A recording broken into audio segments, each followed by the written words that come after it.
Magandang buhay po mga kaani. Ito na naman si Kuya Harvest para magbigay ng konting tips and ideas po sa ating mga manonood, sa ating mga tagapakinig at sa mga kasama po nating magsasaka. Ang pag-uusapan po natin ngayon ay ano yung sakit na Tongro virus. So ito pong Tongro virus, ito po ay isang klase ng sakit ng palay na ang grabe pag umatake ito sa murang edad ng palay natin. Ako po ay mag-uulit tayo ng ating tataniman. Kaya ito kailangan po na malaman, makilala po natin upang sa gayon po ay mapaghandaan natin yung sabi nga natin na yung mga immediate na pwede nating gawin kapag naandyan na at yung mga prevention naman para makaiwas tayo dito sa Tongro virus na ito. Okay po. So, ang sakit na tong grupo ay hindi po ito dala ng binhi. Ano po, wala pong ganun, walang seedborne. Ang Tongro virus po, ito po ay isinasali ng insekto. Yan. At yung insekto na yun ay siya yung nagdadala ng virus. So, ang tawag po dun sa insekto na yun ay green leaf hopper o berdeng ngosong kabayo. So itong berdengusong kabayo na ito, maliit lamang po ito. Halos kasing liit lamang ito ng butil ng bigas. So siya yung nagdadala ng virus na ang tawag nga po ay Tongro. Kung hindi ako nagkakamali, ang nakadiscover nitong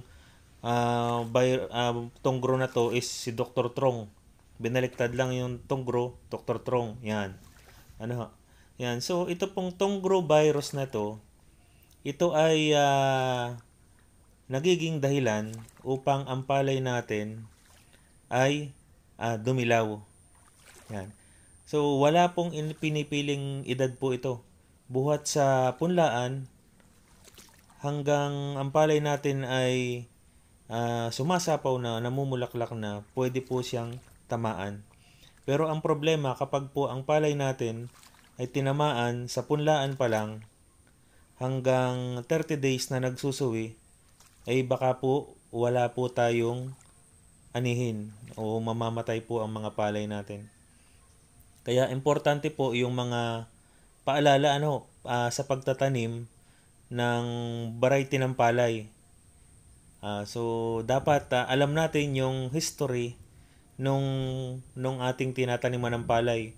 Kung yun bang lugar natin ay dati nang nagkameron ng Tongro. Ayan, yung mga ganun po So napaka-importante po nung history nung ating area para makaiwas po tayo sa virus na ito. Sapagkat ito pong virus na to, ang problema dito, wala pang nadi-discover na gamot. Doon sa virus mismo, wala pa. Pero pwede namang patayin ang insekto, ang green leaf hopper. Yung normal na mga contact insecticide, pwedeng pumatay sa green leaf hopper. So ang problema dito sa Tongro, dala-dala nga siya ng insekto. So ganito ang kwento niyan. Ang palay natin, kaya nagkakamero ng Tongro virus dahil maaaring meron ng Tongro talaga dun sa inyong lugar pero hindi active. Yan, hindi siya active Ngayon, nagkamero ng binhi na susceptible. Yan, nagtanim kayo. Tapos, merong green leaf hopper. O yan.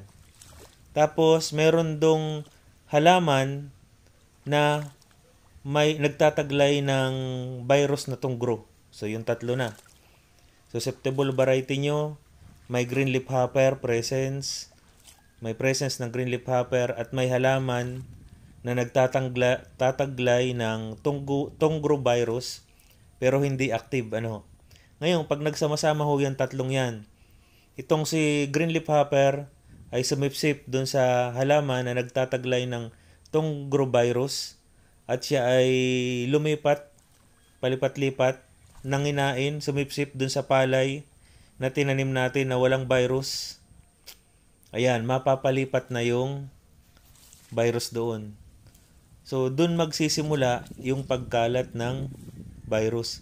At yung pang ibang mga green leaf hopper na walang mga dalang virus, pag sumipsip dun sa sinipsipan nung halaman na may virus dun sa palay natin, magkakameron na rin po sila ng virus. So mahahawa na rin po siya. So ganun po ang sistema. Kaya siyempre ang hoppers naman, kaya nga hoppers tumatalon ay patalon-talon yung mga yan. So hanggang sa makikita natin na palaki ng palaki ang pinsala. Pero tayo, kapag nakita natin na madilaw na, nag-o-orange-orange na ang dahon at hindi na tumataas ang suwi, dun pa lamang natin makikita na ba ay parang tunggro ito.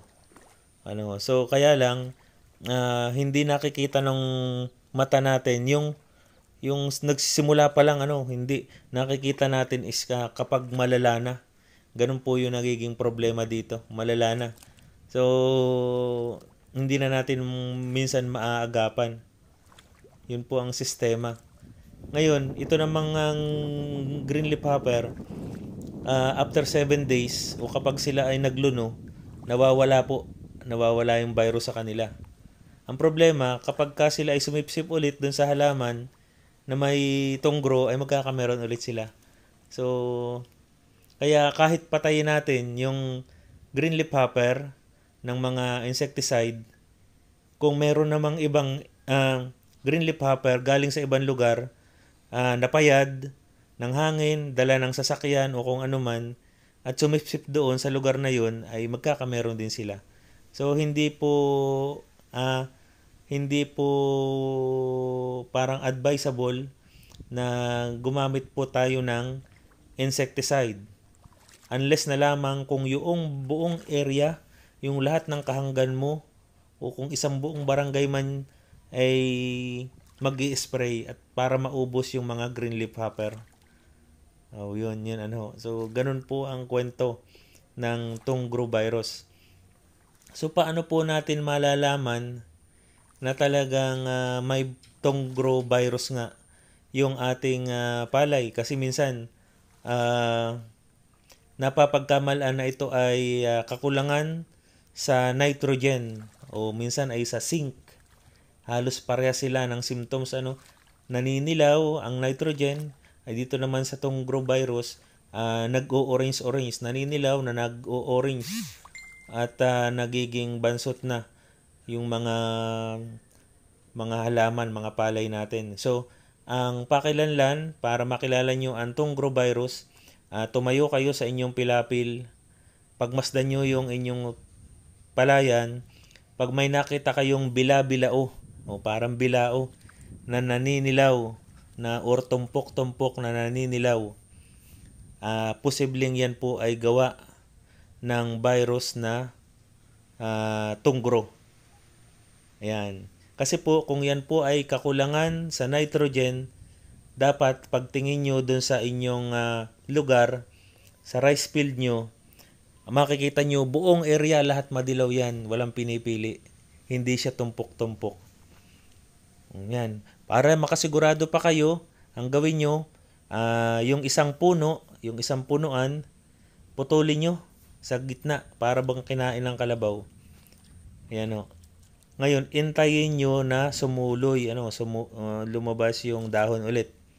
Kapag ang dahon na lumabas diyan ay kulay green, so ibig sabihin hindi tunggro po yun. Kakulangan yun sa sustansya na nitrogen.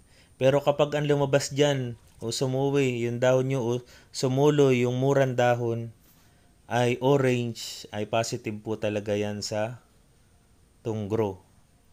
Yun. Ang simpleng pagtingin dun sa tunggro po natin. Okay ho, so ito lang po yung mga paalala para po magawa natin ang kahit na paano'y paraan o makontrol o mapabagal ang sakit na tunggro. So number 1 po, pumili po ng resistant variety. May mga variety po na mataas ang resistensya sa tunggro, katulad po ng mga RC222, pero over time nawawala na rin yung resistant niya. Kaya napaka-importante po na malaman nyo kung may history talaga kayo ng tongro dyan sa inyo pong lugar. So marami pong mga resistant variety naman tayo na available ano. So ikalawa po sa bayang pagtatanim, napaka-importante po nito kasi yung pagpapahinga ng lupa ng isang buwan, mamamatay ang lahat ng source ng pagkain ng mga insekto. So patay din ang tongro ano.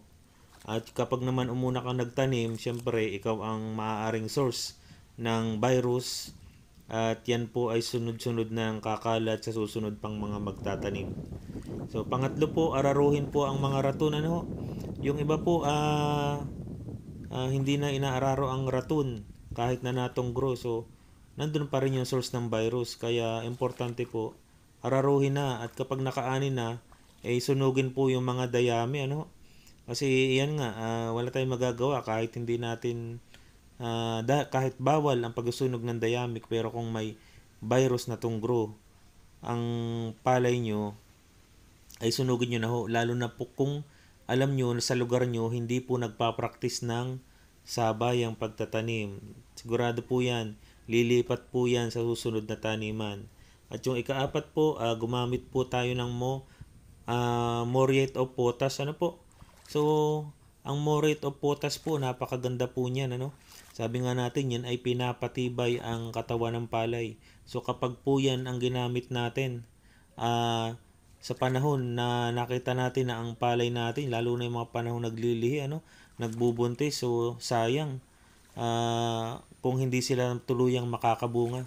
Dahil ang tendency pagka po tinamaan ng tungro sa mga panahon na yan, sabi nga nila nagiging supot yung palay, hindi na nakakalabas ang butil. So ang kagandahan po kung maglalagay ko yun ng potash, kahit papano po makakalabas po ang butil ng palay. Yan. So yung iba po hindi kilala ang tungro virus, napapagkamal ang nitrogen deficiency, kaya ang nilalagay urea. Nako, pag yan po ang inilagay nyo, lalo na sa murang edad ng palay, ay ang palay nyo ay gigreen. Pero after 7 to 10 days, didilaw hanggang sa tuluyan ng mamatay. Kaya hindi po ina-advise na gumamit po ng urea. Yan. Pwede pa ho, complete fertilizer, Ayan, tsaka muriate of potash. So yun lamang po at like, share, and subscribe.